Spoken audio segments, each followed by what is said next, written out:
नमस्कार. कृषी दर्शन या कार्यक्रमात आपल्या सर्वांचं मनपूर्वक स्वागत. मंडळी, दिवसेंदिवस वाढत असणाऱ्या लोकसंख्येला विषमुक्त अन्न पुरवठा करणं ही काळाची गरज आहे. येणाऱ्या पिढीसाठी सुद्धा हे खूप महत्त्वाचं आहे. सेंद्रिय शेतीची उत्पादकता वाढवण्यासाठी आणि सेंद्रिय शेतीमधील शेतमालाला योग्य असा हमीभाव मिळवून देण्यासाठी जसं खत व्यवस्थापन आणि पाणी व्यवस्थापन महत्त्वाचं आहे, तसंच कीड व्यवस्थापन सुद्धा तितकंच महत्त्वाचं आहे. आणि याच अनुषंगानं आजच्या कार्यक्रमाचा आपला विषय आहे सेंद्रिय शेतीमधील कीड व्यवस्थापन. आणि याच अनुषंगानं आज आपल्या भेटीला आलेले आहेत श्री एस ढाणे सर, कीटकशास्त्रज्ञ, कृषी संशोधन केंद्र, पालघर, मुंबई. नमस्कार. नमस्कार सर. आमच्या कार्यक्रमात आपलं मनपूर्वक स्वागत. नमस्कार. तर एकात्मिक कीड व्यवस्थापन आणि सेंद्रिय शेतीमधील कीड व्यवस्थापन याच्यामधला जो मूलभूत फरक आहे त्याच्याविषयी आम्हाला सविस्तर ऐकायला आवडेल. एकात्मिक कीड व्यवस्थापन हे कीड नियंत्रणाच्या ज्या विविध पद्धती आहेत, ज्याच्यामध्ये भौतिक पद्धत आहे, मशागतीय पद्धती आहेत, त्यानंतर जैविक कीटकनाशकं यांचा वापर करून कीड नियंत्रण आणि या सर्व पद्धतींचा वापर केल्यानंतर जर किडीचा प्रादुर्भाव किंवा उद्रेक होताना जर आपल्याला दिसत असेल, तर सर्वात शेवटचा पर्याय म्हणून रासायनिक कीटकनाशकं अशा विविध पद्धतींचा अवलंब एकात्मिक कीड व्यवस्थापनामध्ये होतो. तर सेंद्रिय शेतीमधील जे कीड व्यवस्थापन आहे, त्याच्यामध्ये आपल्या वातावरणामध्ये ज्या शेतामध्ये ज्या भागामध्ये आपण पीक लावलेलं आहे, तर त्या भागातील उपलब्ध संसाधनांचा, जैविक घटकांचा वापर करून कीड नियंत्रण करणं ही सेंद्रिय शेतीची संकल्पना आहे. हे जे काही कीड व्यवस्थापन आहे तर त्याची काही मूलभूत तत्व आहेत, तर ती तत्व कोणकोणती आहेत? तर सेंद्रिय शेती जी संकल्पना आहे, ही काही जी पायाभूत अशी तत्त्व आहेत. त्याच्यामध्ये महत्त्वाचं तत्त्व आहे की ते म्हणजे प्रतिबंध. म्हणजे जर आपल्याला एखाद्या पिकावरती किडीचा प्रादुर्भावच होऊ नये याच्यासाठी आपल्याला काही किडीला प्रतिकारक किंवा प्रतिकारक्षम वाणांचा वापर हा एक प्रतिबंधाचा उपाय, म्हणजे पिकावरती किडीचा प्रादुर्भाव होऊच नये म्हणून आपल्याला ही प्रतिबंधात्मक उपाययोजना आपण करू शकतो. त्यानंतर दुसरं जे मूलभूत तत्त्व आहे सेंद्रिय शेती कीड नियंत्रणाचं, ते आहे म्हणजे सापळा पिकांचा वापर किंवा त्याला आपण म्हणतो की किडीला टाळणे. म्हणजे जर आपण सापळा पिकांचा वापर केला तर मुख्य पिकावरती किडीचा प्रादुर्भाव कमी दिसून येतो आणि सापळा पिकांवरती कीड आकर्षली जाऊन आपल्याला मुख्य पिकावरचं कीड नियंत्रण आणि त्याचं व्यवस्थापन सोपं करता येणं शक्य होतं आहे. त्यानंतर आणखी एक मूलभूत तत्त्व आहे महत्त्वाचं, जे सेंद्रिय शेतीचा आपण ज्याच्यामध्ये गाभा आहे असं म्हटलं जातं, ते म्हणजे किडीचं सर्वेक्षण. कारण योग्य वेळेला जर किडीचं सर्वेक्षण आपण करू शकलो आणि योग्य वेळेला जर फवारणी झाली किंवा त्याच्यासाठी ज्या उपाययोजना नियंत्रणाच्या आपण वापरल्या, तर आपल्याला चांगल्या प्रकारे कीड नियंत्रण मिळू शकतं. आणि ह्या सर्व पद्धतींना जर आपल्याला आणखी एक जोड द्यायची तर ती कीड व्यवस्थापनाची. आता कीड व्यवस्थापनाबद्दल मी एवढ्यासाठीच बोलतो आहे की आपण ज्यावेळेला रासायनिक घटकांचा एखाद्या जर कीड नियंत्रणामध्ये वापर होत असेल तर त्याला आपण कीड नियंत्रण असं म्हणू शकतो. पण सेंद्रिय शेतीमध्ये याच्या वेगळंपण असं आहे की याच्यामध्ये आपल्याला किडीचा प्रादुर्भाव सुरुवातीपासूनच कमी राहील या दृष्टीने आपण जे उपाययोजना करतो आहे. त्यामुळं या ठिकाणी आपण किडीचं व्यवस्थापन सेंद्रिय शेतीमध्ये आपण करत असतो. तर असे प्रतिबंध आहे, त्यानंतर कीड टाळणे, सर्वेक्षण आणि कीड व्यवस्थापन अशी ही सेंद्रिय शेतीची 4 मूलभूत तत्त्व आहेत. आताच तुम्ही बोललात की किडीचं जे सर्वेक्षण आहे तर ते गरजेचं आहे. मग हे किडीचं सर्वेक्षण आणि या किडींविषयी माहिती असणं का महत्त्वाचं आहे?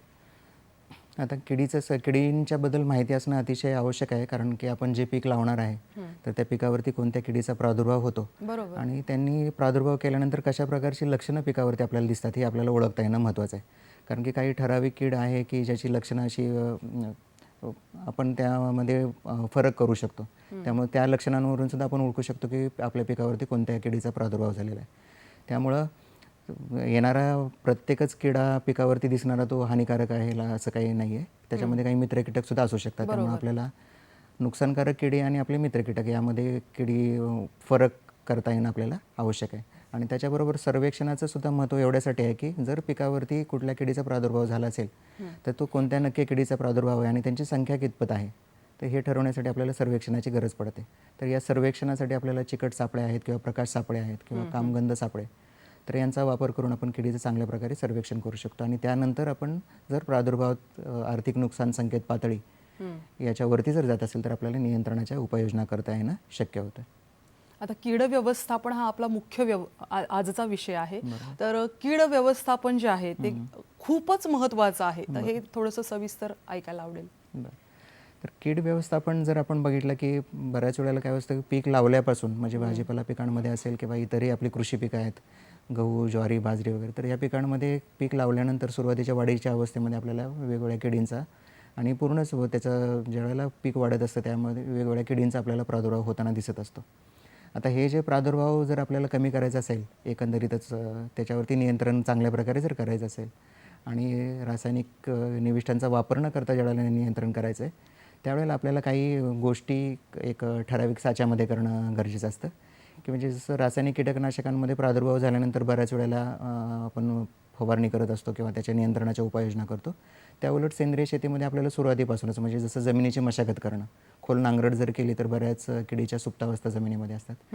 तर त्या खोल नांगरटीच्याद्वारे आपण किडींचं चांगल्या प्रकारे व्यवस्थापन करू शकतो.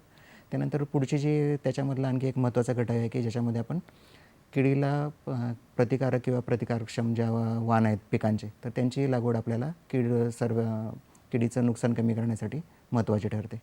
त्यानंतर पिकांची योग्य अंतरावरती जर आपण लागवड केली, झाडांची संख्या जर आपण मर्यादित ठेवू शकलो शेतामध्ये, जास्त दाटी जर केली तर काय होते की त्याच्यावरती किडीचा प्रादुर्भाव मोठ्या प्रमाणावरती होतो. त्याशिवाय दाटी झाल्यामुळं पिकाला जी उपलब्ध अन्नद्रव्य आहे त्याची कमतरता जाणवते आणि त्यामुळं असं पीक कमी किडीला आणि रोगांना बळी पडण्याची शक्यता जास्त असते. यानंतर पुढचं जे आहे ते सापळा पिकं की जशी मका, झेंडू, चवळी आहे, मोहरी आहे, तर या पिकांचा आपण किडीच्या सर्वेक्षणासाठी आपण सापळा पिकं म्हणून उपयोग करू शकतो. त्यानंतर काही आपले जैविक मित्र कीटक आहेत की ज्याच्यामध्ये लेडीबर्ड भुंगेरा आहे किंवा गांधील माशी आहे, चतुर आहे, क्रायसोपरला, हे मित्र कीटक आपल्याला सर्वेक्षणासाठी आणि नियंत्रणासाठी किडीच्या नियंत्रणासाठी आपल्याला मदत करत असतात. तर या मित्र कीटकांच्या जोडीनंच काही मित्र बुरशीसुद्धा आहेत की ज्याच्यामध्ये बिव्हेरिया बॅसियाना आहे किंवा मेटारायझे मॅनोसोप्ले आहे, वर्टिसिलियम लेकॅनी. तर या ज्या जैविक बुरशी आहेत तर ते आपल्याला कीड नियंत्रणामध्ये चांगल्या प्रकारे आणि दीर्घकालीन संरक्षण देण्यासाठी या मदत करत असतात. आता याच जैविक कीटकनाशकांचा आणखी एक भाग आहे ते म्हणजे विषाणू. तर विषाणूंबद्दल असं आहे की काही विषाणू जसे हरभऱ्याच्या घाटे अळीचा विषाणू आहे HANPV किंवा सोयाबीनवरची पाणी खाणारी अळी जी आहे तर त्याचा एक विषाणू आहे SLNPV. तर हे जे विषाणू आहेत तर हे एखाद्या किडीला मुख्य जी कीड आहे तर त्याला टार्गेट त्याच्यावरती कार्य करणारे असतात आणि त्यांच्या नियंत्रणासाठी विषाणूसुद्धा आपल्याला कीड नियंत्रणामध्ये मदत करतात.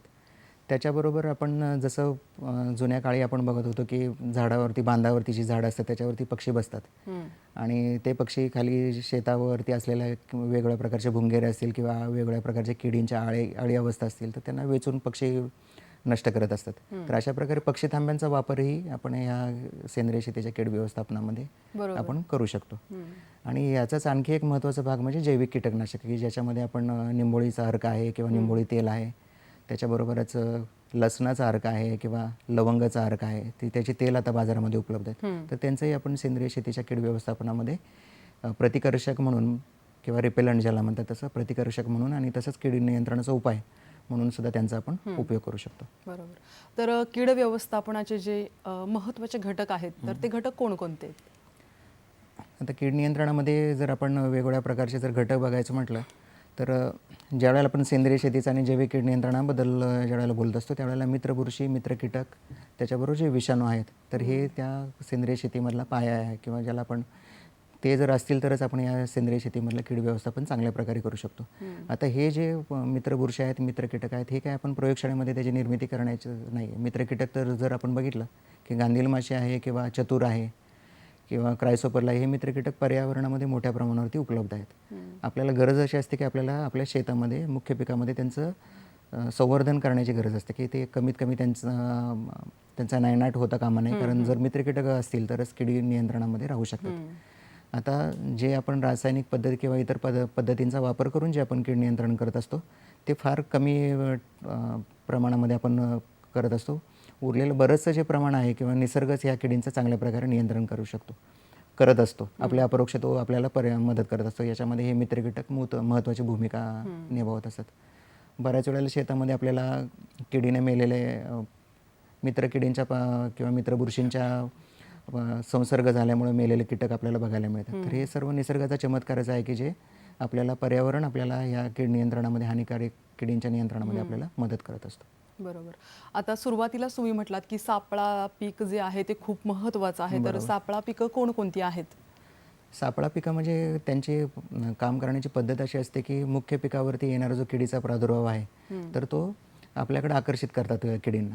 तर ही सापळा पिकं म्हणजे मोहरी आहे, झेंडू आहे, त्यानंतर चवळी, मका, अशा प्रकारची पिकं की ज्यांना झेंडू आहे की ज्याच्यामध्ये फुलांना आकर्षक रंग असतात आणि अशा आकर्षक फुलं असलेल्या पिकांकडे कीटक आकर्षित होतात आणि त्याच्यावरती किडीचा प्रादुर्भाव सुरुवातीला आपल्याला दिसून येतो. आणि या विविधरंगी ह्याच्यावरती फुलझाडांवरती जसे कीटक आकर्षित होतात तसे त्यांना खाणारे, त्यांच्यावरती उपजीविका करणारे मित्र कीटकसुद्धा या सापळा पिकांवरती मोठ्या प्रमाणावरती आकर्षित होतात. आणि ते मग सापळा पीक आपण जे लावत असतो ते शेताच्या कडेनं किंवा बांधावरती आपण लावतो. त्यामुळे शेताच्या कडेलाच किडीचा प्रादुर्भाव दिसून येतो आणि त्याच्यावरती वाढणाऱ्या मित्र कीटकांमुळे त्या किडीचा मुख्य पिकावरती प्रादुर्भाव अत्यल्प प्रमाणात किंवा कमी प्रमाणामध्ये दिसून येत असतो. त्यामुळे सापळा पिकांचं महत्त्व सेंद्रिय शेती आणि एकंदरीतच कीड व्यवस्थापनामध्ये अतिशय महत्त्व आहे.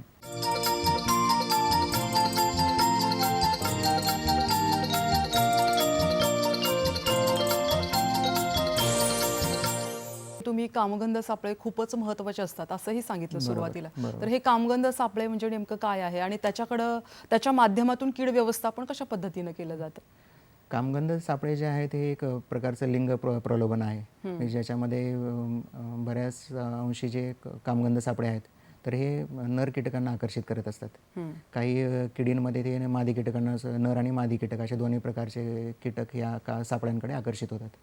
आता कामगंध सापळ्यांचे दोन प्रकारची कामं असतात की ज्याच्यामध्ये एक ते आपल्याला सर्वेक्षणासाठी मदत करतात, म्हणजे आपल्या शेतामध्ये एका ठराविक किडीचा प्रादुर्भाव आहे किंवा नाही हे ओळखण्यासाठी सुद्धा मदत करतात आणि त्यांची शेतातील संख्या जर आपण वाढवली तर ते आपल्याला कीड नियंत्रणामध्ये सुद्धा मदत करत म्हणजे असतात. फळं पोखरणारे जे कीटक आहेत त्याच्यासाठी हे खूप महत्त्वाचं आहे कामगंध सापळे. हो, आता कामगंध सापळ्यांचा पण विचार केला तर हे अतिशय एका किडीसाठी, प्रत्येक किडीसाठी विशिष्ट प्रकारचे सापळे आहेत. म्हणजे फळमाशीचा जर सापळा असेल तर तो अळीसाठी चालणार नाही, अळीचा वेगळा राहील, सोयाबीनवरच्या पाणी खाणाऱ्या अळीचा किंवा घाटे अळीचे, यांचे वेगवेगळे कामगंध सापळे आहेत. तर ते फक्त त्याच किडीला आकर्षित करतात. त्यामुळे इतर जर मित्र कीटक असतील तर त्यांना ते कोणत्याही प्रकारचा अपाय करत नाहीत. त्यामुळे सेंद्रिय शेतीमधलं आणि ज्यावेळेला आपण मित्र कीटकांचा संवर्धनाचा विचार करतो त्यावेळेला कामगंध सापळ्यांचं महत्त्व इथंच अधोरेखित होतं. बरोबर. म्हणजे हे कीड व्यवस्थापनामध्ये खूप महत्त्वाची भूमिका बजावतात. बरोबर. तर प्रकाश सापळ्यांविषयी थोडंसं आम्हाला सविस्तर ऐकायला आवडेल. हो. कामगंध सापळ्यांप्रमाणेच प्रकाश सापळे हे किडीचं सर्वेक्षण आणि नियंत्रण अशा दोन्ही गोष्टींमध्ये मदत करत असतात. महत्त्वाचं काय आहे की प्रकाश सापळे शेतामध्ये जर आपण लावत असतो तर त्याच्याबरोवरती बरेच कीटक आपण बघत असतो की संध्याकाळच्या वेळेला आपण जर घराच्या बाहेर जरी एखाद्या लाईट चालू ठेवली तर आपल्याला बऱ्याच वेळेला किडे आकर्षित होताना दिसत असतात. तर त्याच किडीचा जो गुणधर्म आहे की प्रकाशाकडे ते आकर्षित होतात, तर त्याचा आपण कीड नियंत्रणामध्ये त्याचा शास्त्रीयदृष्ट्या आपण उपयोग करून घेतलेला आहे, ज्याच्यामध्ये की लाईटच्या बल्बच्या पाठीमागे एक पुठ्ठा लावला जातो आणि त्या बल्बच्या खाली आपण एक कीटकनाशक मिश्रित किंवा रासायनिक कीटकनाशक मिश्रित पाणी जर आपण ठेवलं घमेल्यामध्ये तर रात्रीच्या वेळेला जे प्रकाशाकडे आकर्षित होणारे कीटक आहेत तर ते बल्बच्या पाठीमागे लावलेल्या पुठ्ठ्याला धडकतात आणि खाली ठेवलेल्या आपण कीटकनाशक मिश्रित किंवा केरोसिन मिश्रित जे पाणी आहे त्याच्यामध्ये पडून ते मरतात. आता हे जे प्रकाश सापळे आहेत हे आपल्याला रात्रभर चालू ठेवण्याची काही आवश्यकता नसते. संध्याकाळी आपण बऱ्याच वेळेला बघतो की संध्याकाळच्या वेळेला किडे म्हणजे कातर बाहेर वेळ जी पडतात. असते. कातर वेळ जी आहे बरोबर. की त्याच्यामध्ये संध्याकाळच्या वेळेला आपण 2 किंवा 3 तास जर 6 वाजता चालू केलं आणि 9 वाजेपर्यंत जरी चालू ठेवलं तर त्याच्यामध्ये आपल्याला किडीच्या अवस्था आपल्याला बऱ्याच पाहायला मिळतात गोळा झालेल्या.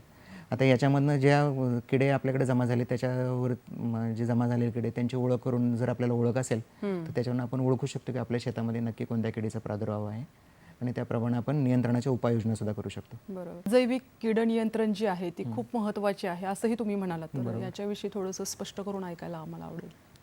जैविक कीड नियंत्रण जे म्हटलं की ज्याच्यामध्ये आपल्याला रासायनिक निविष्ठांचा आपण फाटा देऊन त्यांचा वापर न करता आपण किडीचं नियंत्रण करतो आहे. त्यामुळे व्यवस्थापन ही संकल्पना पुढे आली.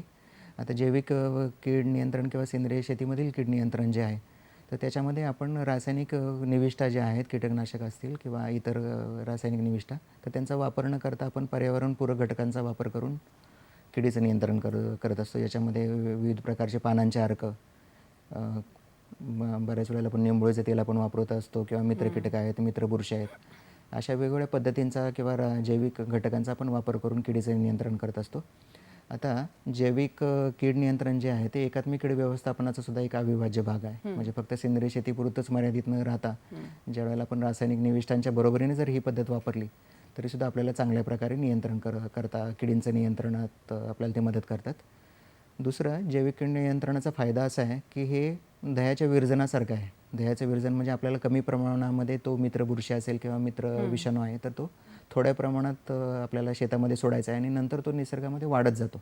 जोपर्यंत किडे आहेत तोपर्यंत ह्या बुरशी आहेत किंवा विषाणू आहेत किंवा मित्र कीटक आहेत हे आपल्या शेतामध्ये आणि वातावरणामध्ये, पर्यावरणामध्ये वाढत राहतात. त्यामुळे किडीची संख्या वाढली की हे मित्र कीटकसुद्धा वाढतात किंवा मित्र बुरशी वाढतात. संख्या कमी झाली की यांचंसुद्धा प्रमाण आहे शेतामधलं किंवा आपल्या वातावरणातलं कमी होत असतं. त्यामुळे दीर्घकालीन संरक्षणाचा ज्यावेळेला विचार केला जातो त्यावेळेला जैविक कीड नियंत्रण ही काळाची गरज बनते. आता सेंद्रिय शेतीमध्ये जे कीड व्यवस्थापन आहे त्याच्यामध्ये निंबोळी अर्क खूपच महत्त्वाचा आहे. बरोबर. आणि तो कसा तयार केला जातो आणि कशासाठी इतका महत्त्वपूर्ण आहे हा निंबोळी अर्क? आता आपल्याला निंबोळी जी आहे ती आपल्याला सर्व परिचित आहे, ती त्यातल्या वैशिष्ट्यपूर्ण गुणधर्मामुळे की ज्याच्यामध्ये असे काही गुणधर्म आहेत. अझाडिरेक्टिन नावाचं एक त्याच्यामधला घटक आहे, रसायन आहे की जे उत्तम कीडनाशक आहे, बुरशीनाशक आहे. एकच औषध एकच आहे, अर्क एकच आहे, पण तो वेगवेगळ्या प्रकारे आपल्याला मदत करत असतो. ज्याच्यामध्ये कीडनाशक, बुरशीनाशक तसेच किडींचे अंडीनाशक असे विविध गुणधर्म आहेत. आता हा जो निंबोळी अर्क आहे तो आपण घरच्या घरीसुद्धा तयार करू शकतो की ज्या निंबोळ्या जर आपण घेतल्या, 5 किलो निंबोळी आपण घेतली आणि त्याचा भरडा करायचा आहे आपल्याला आणि 10 लिटर पाण्यामध्ये आपण रात्रभर भिजत ठेवायचं आहे ते आणि सकाळी उठल्यानंतर तो भरडा आहे तो व्यवस्थित ढवळून घेऊन तलम कापडामध्ये आपण जर गाळून घेतला आणि त्याच्यामध्ये आपल्याला पुन्हा 90 लिटर पाणी ओतायचं आहे आणि असं मिश्रण आपलं 100 लिटरचं तयार होतं. तर जे 100 लिटरचं जे मिश्रण तयार होतं त्याची तीव्रता 5% अशी होते आणि ते आपण फवारणीसाठी याचा वापर करू शकतो. आता निंबोळी बहुविध गुणधर्म असलेलं ही अर्क असल्यामुळं आपल्याला पिकाच्या एकंदरीत पीक संरक्षणाचा भाग म्हणून त्याला आत्तापर्यंत चांगली प्रसिद्धीसुद्धा मिळालेली आहे आणि त्याचं महत्त्वसुद्धा आता त्यामुळे आपल्या लक्षात येत आहे. आणि त्यामुळे आता जर आपण बघितलं की जैविक कीड नियंत्रणामध्ये निंबोळी हा एक अविभाज्य घटक आहे कीड नियंत्रणाचा.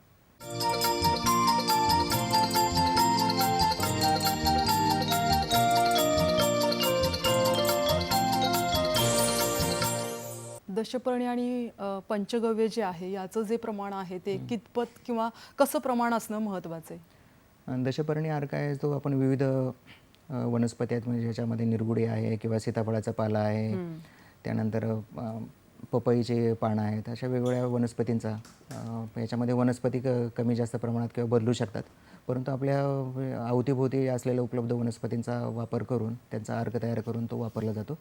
तर हा दशपर्णी अर्क जो आहे तो एकंदरीतच 5 ते 10% तीव्रतेचा म्हणजे 1 लिटर पाण्यामध्ये 50 ते 100 मिली अर्क घेऊन त्याची आपण फवारणी कीड नियंत्रणासाठी करू शकतो. आता हे जे दशपर्णी अर्क आहेत हे कीड नियंत्रण म्हणजे किडीला मारण्यासाठी सुद्धा आणि किडीला प्रतिकारक्षक म्हणजेच रिपेलंट ज्याला म्हणतो की किडीला पिकापासून दूर ठेवण्यासाठी सुद्धा यांचा उपयोग होतो. त्यानंतर याच्यामध्ये पिकाच्या जोमदार वाढीसाठी आवश्यक असलेलं पंचगव्य की ज्याच्यामध्ये गाईचं शेण आहे, गोमूत्र आहे किंवा तूप आहे, अशा विविध घटकांपासून अशा प्रकारे पंचगव्य तयार केलं जातं आणि हे सुद्धा ह्याच्यामध्ये पिकामध्ये मुख्यत्वे करून आळवणीच्या पद्धतीने शेतामध्ये त्याचा वापर केला जातो. आपल्याकडे मराठीमध्ये एक म्हण आहे की आधी केले मग सांगितले. बरोबर. सेंद्रिय शेतीमधील कीड व्यवस्थापन हा जो काही विषय आहे या विषयाच्या संदर्भातला तुमचा स्वतःचा अनुभव काय आहे? सेंद्रिय शेतीचा आपण सर्वप्रथम मी सांगेन की जे कोणी सेंद्रिय शेतीचा अवलंब करणार आहेत तर त्यांना की पहिल्यांदा ही सेंद्रिय शेतीची संकल्पना लक्षात घेणं, समजावून घेणं अतिशय गरजेचं आहे. कारण फक्त रासायनिक कीटकनाशक वापरलं नाही किंवा रासायनिक खतं वापरली नाही म्हणजे सेंद्रिय शेती झाली तर हा विचार तसा नाही आहे. सेंद्रिय शेती ही संकल्पनाच पूर्णतः वेगळी. त्यामुळे पहिल्यांदा त्याचे काय मूलभूत तत्त्व आहे, त्याचं काय कशाप्रकारे आपल्याला सेंद्रिय शेतीचा अवलंब करायचा आणि ती एकाच वेळेला होण्यासारखी गोष्ट नाही आहे. आपल्याला टप्प्याटप्प्यानं त्याच्यामध्ये रासायनिक निविष्ठा कमी करून आपल्याला सेंद्रिय शेतीचा वापर किंवा सेंद्रिय निविष्ठा ज्या आहेत, कीटकनाशक असतील किंवा सेंद्रिय खत असतील, तर त्यांचा वापर आपल्याला टप्प्याटप्प्यानं वाढवायचा आहे. तर ही संकल्पना पहिल्यांदा समजून घेणं गरजेचं आहे. हे आणि दुसरं एक आहे की बऱ्याच वेळेला असं लक्षात येतं की ज्यावेळेला व्हिजिटला आपण प्रत्यक्ष प्रक्षेत्रावर भेटीसाठी ज्यावेळेला आपण जात असतो, त्यावेळेला ह्या संकल्पनेबद्दल बरेच लोक अनभिज्ञ असतात. त्यामुळं सेंद्रिय शेती म्हणजे फक्त आळशीपणाचं काम अशी काही लोकांच्या ह्याच्यामध्ये एक संकल्पना झालेली असते डोक्यामध्ये. तर तसं काही न करता एक शास्त्रीय संज्ञा आहे आणि त्याच शास्त्रीय पद्धतीनं जर आपण सेंद्रिय शेतीच्या एकंदरीत कीड व्यवस्थापनाचा जर आपण वापर केला, तर आपण सेंद्रिय शेतीचं उत्पादनही चांगल्या प्रकारे मिळवू शकतो, चांगल्या प्रतीचं मिळवू शकतो आणि त्याच्याबरोबर आपली एकंदरीतच जे शेतीच्या उत्पादनावरचा खर्च आहे तो कमी करता येऊन आपण विषमुक्त शेती उत्पादन आपण चांगल्या प्रकारे मिळवू शकतो. आपला जो कृषी दर्शनचा कार्यक्रम बघणारे शेतकरी बांधव आहेत, तर त्यांना जाता जाता तुम्ही कोणता संदेश द्याल? आपल्याला ज्यावेळेला कीड नियंत्रणाबद्दल किंवा एकंदरीतच पीक व्यवस्थापनाबद्दल ज्यावेळेला बोलतो, त्यावेळेला आपल्याला शेतीबाबतीत संज्ञान होणं गरजेचं आहे. ते संज्ञान या दृष्टीने की आपल्याला लिहिता वाचता येतं, पण ते ज्यावेळेला प्रत्यक्षात कृतीचा ज्यावेळेला आपल्याला प्रक्षेत्रावरती किंवा आपल्या पिकामध्ये ज्यावेळेला वापर करण्याची ज्यावेळेला वेळ असते, त्यावेळेला मात्र आपण थोडंसं गाफील राहता कामा नये. कारण बऱ्याच वेळेला असं होतं की रासायनिक कीटकनाशकांचा वापरसुद्धा सेंद्रिय शेतीमध्ये होतो आहे. तर अशा प्रकारे ज्या आपल्याला संकल्पना समजावून घेऊन त्याच्यासाठी उपयुक्त काही जर असेल, काही निविष्ठा जर आपल्या आजूबाजूला उपलब्ध असतील, तर त्यांचा आपल्याला संज्ञानपणे त्याचा वापर करणं गरजेचं आहे. आता जी सेंद्रिय शेतीकडे पुन्हा वळण्याची गरज जी आली, ती कशामुळे आली, तर आपण रासायनिक कीटकनाशकांचा अनिर्बंध वापर केलेला आहे. तर तशा प्रकारे परत त्याच गोष्टीची पुनरावृत्ती होऊ नये यासाठी आपण सेंद्रिय शेतीची एकंदरीत संकल्पना समजावून घ्या आणि नंतरच या शेती पद्धतीचा आपण अवलंब केला, तर आपल्याला नक्कीच जो आपला संकल्प आहे की आपल्याला विषमुक्त उत्पादन करायचं आहे, तर ते आपल्याला भविष्यात घेणं शक्य होणार आहे. धन्यवाद सर. आपण या ठिकाणी आलात. अत्यंत साध्या आणि सोप्या पद्धतीनं सेंद्रिय शेतीमधील कीड व्यवस्थापन याविषयी तुम्ही इतकी चांगली माहिती दिली. मी दूरदर्शनच्या वतीनं, सह्याद्री चॅनलच्या वतीनं आपलं मनापासून आभार मानते. खूप खूप धन्यवाद सर. धन्यवाद.